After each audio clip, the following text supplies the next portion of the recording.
Okay, so there is something called as gauge study, type 1 gauge study. The type 1 gauge study is, I spoke about the repeatability. What you have to do in type 1 gauge study, I'm not going to go into the depth of this. Okay, I'm going to give you the overview, and you can research it further and understand in depth, because my job is to create an interest in you and give you an overall idea about what is type 1 gauge in any of the topics that I take. Okay, each of the topic in each of the tools in Six Sigma itself is a portion by itself. Okay, you can learn a lot, and depending upon your requirement and academic interest, you can go into as depth as possible, but I want to cover as width as possible so that you can choose where to go in depth. Okay, so if somebody measures a part multiple times and then you plot the distribution like this, okay, you will see how much is outside the tolerance's acceptable range, and you get what is called as some readings out of this, and you can find out, like for example, percentage variation, repeatability, and bias, and all that stuff here. Type 1 gauge accuracy. For accuracy, you conduct what is called as type 1 gauge study. It's nothing but one part is the same area, the same part is measured multiple times, say 50 times, and then you plot it and see whether it is the variation is within control or not. Okay, so the follow-up question from this type 1 gauge study is, what does the type 1 gauge study primarily access? Operators performance, gauge accuracy, process capability, and product specification. And since we've just seen the explanation, now it will be easy for you to answer. The question and answer is just to help you recall whatever that I have said a little bit. Okay, gauge accuracy is what type 1 study does. Okay, not the operator performance. It's a gauge. It's about the gauge. Type 1 study is about the gauge. Okay, Gage R&R precision. Okay, in precision, when you talk about Gage R&R, precision consists of repeatability and reproducibility. There are three things that you should know: percentage contribution, percentage study variation, and percentage tolerance. Okay, I'm going to share a complete article on the explanation of percentage contribution, because if I share the details of percentage contribution, percentage study variations, and percentage tolerance now, first of all, it will become boring. The second is you may not understand it at the first shot. The third one is it may not be required also to go into such a depth. Okay, but then I will share a beautiful article which is about 30 pages if you stay till the end. Okay, where if you want to know. But quickly, percentage contribution is nothing but what is the contribution of the gauge with respect to the total variation, and percentage study variation is what is the contribution of this gauge with respect to the population. Okay, and the percentage tolerance is what is the percentage variation of the gauge with respect to the tolerance of the customer specification, the tolerance, right? Okay, right. So with that said, we will get into how to conduct a Gage R&R study. I'm going to share with you the interesting video, and video will explain step by step on how to conduct the Gage R&R study. Okay, now the number of operators, I would recommend 3. Okay, and minimum 10 parts you should take and measure it 3 times, and you'll have the total measurement of 90. And the important thing is you should randomize. I'll explain everything in the video. Okay, and the operator should not be aware about the measured value while measuring the same part again. This is to avoid a bias. I will share the video so that it will be very clear with you. Okay. Okay. Now the method also should not change. Now there are 2 types of the same part. If I say this is called crossed, all of you type crossed in the chat box. It's very, very important to understand crossed and nested. Okay, all of you type crossed in the chat box. Right, what is crossed and what is nested? Okay, I'll explain to you what is nested now. The crossed is nothing but if the part can be given to someone else, or the same part can be measured. For example, if you have a nut, if you have some component, I can measure it multiple times. I can also give it to others for measurement. And that's what is a crossed Gage R&R. Suppose if I want to see the strength of this ring and I am pressing this to see when it breaks.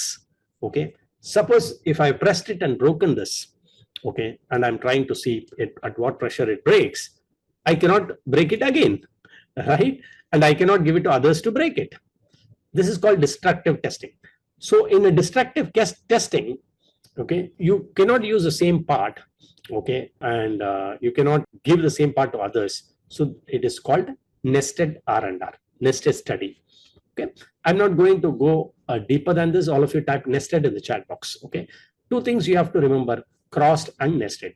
Okay, nested is used for destructive testing, and crossed is used for non-destructive testing. Okay, if this is something a new learning, just type NL in the chat box, because many of them have these doubts and they might not know this. Right, thank you very much. A lot of them, it's a new learning. Fantastic. Now I'm going to share a video. How many of you like videos? Just give it a thumbs up in the chat box. This is going to be 5-minute video, 5 to 6-minute video. All of you give thumbs up in the chat box if you like videos.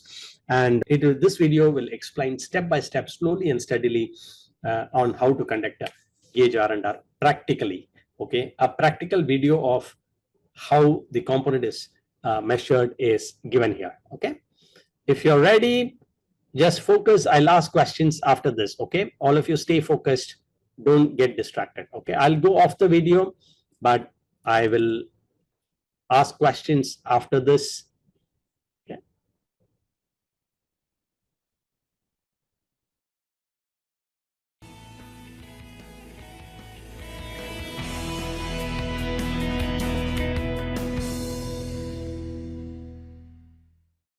To show how to conduct a gauge repeatability and reproducibility study, we're going to walk through the steps of conducting a Gage R&R using a digital caliper.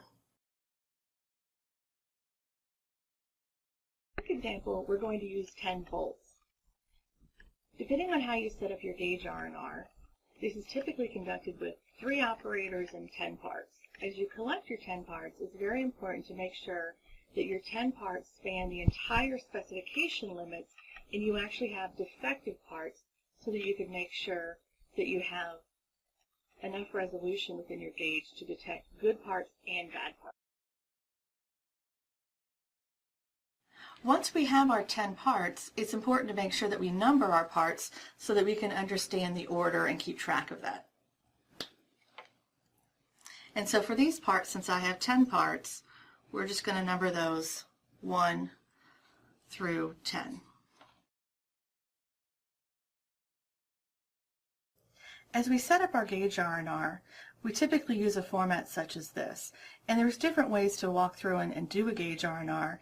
In this example, we're going to go through and use 10 different parts and 3 different operators. And each operator will conduct 2 trials each.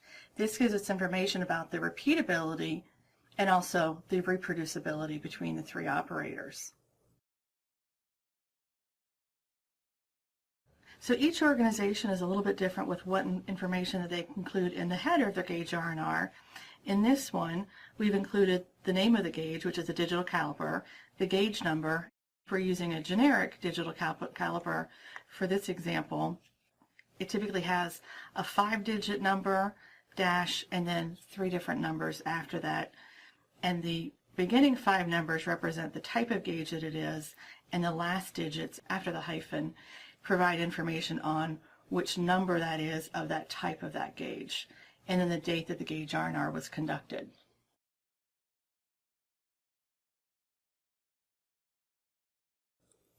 It's important when we go through and we start actually measuring the parts for our Gage R&R study to think about the order that we're going to measure the parts. If we go through and we measure the parts in order, we potentially bias our results. So it's important to go through and randomize our results. As we go through and we use a gauge, that learning curve increases. And so we want to avoid any bias. In addition, it's also important as we run this, we have 3 different operators, and those 3 operators are not the individual that's recording the data. For example, if we go through and we measure part 1 and we measure part 1 again, As the operator, you know what your reading is, and it might be a little bit of human nature that you go through and you try and make sure you get the same reading again. And we want to avoid that. We want people to actually get the reading without any bias from the learning curve or knowing what the previous reading was. And so we're going to go through and we're going to randomize each of these trials with each operator so that we can take any potential bias and we're randomizing it throughout the entire study. So one way to make sure that we're randomizing our readings is to use a random number generator. And there's a considerable number of apps out there, or you can do something simple like writing down numbers 1 through 10 and pulling those out of a hat. With a random number generator, we just want to go through and figure out what part we should measure next. And so we're taking that bias throughout our entire Gage R&R study to make sure that we're not influencing our results. So with our random number generator, we would look to see what part we should be measuring. In this case, we're going to be measuring part number 4 next. With our digital caliper, we would make sure that the gauge is zeroed out, and then we would measure our part. And in this case, the reading is 1.098.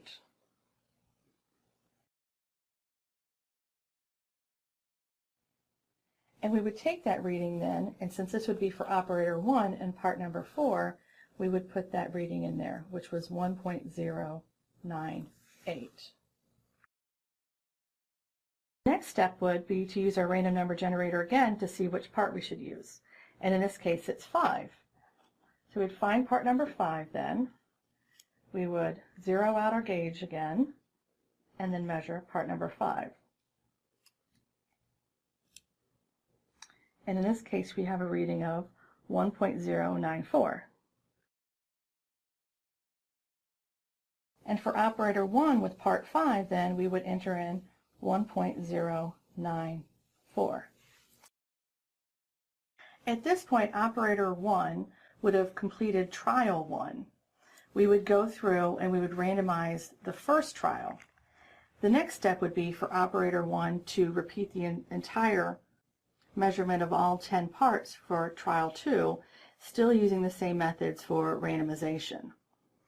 And then once operator 1 is done with both trial 1 and trial 2, we would go through the same steps for operator 2 and operator 3.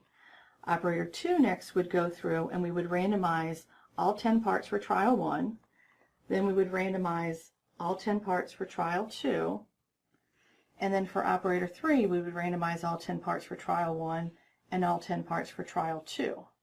Now it's important to note that even though for this video I took the parts and did the readings for trial 1, these 3 operators would be different people than the person that's recording the data. So in total for this process, to conduct it, I would really need 4 people. The 3 operators that are performing the Gage R&R, and the 1 person that's recording the data as the Gage R&R is being conducted. Okay. So it's all really in the feel of the gauge and who that user is, which is why we're taking into account the reproducibility, which are the different readings between the 3 operators in this example. At this point, we've completed all of the gauging for all 3 operators and both trials. And so this template now shows all of the collected information. In a subsequent video, I'm going to show how you take this information and then analyze it using statistical software such as Minitab.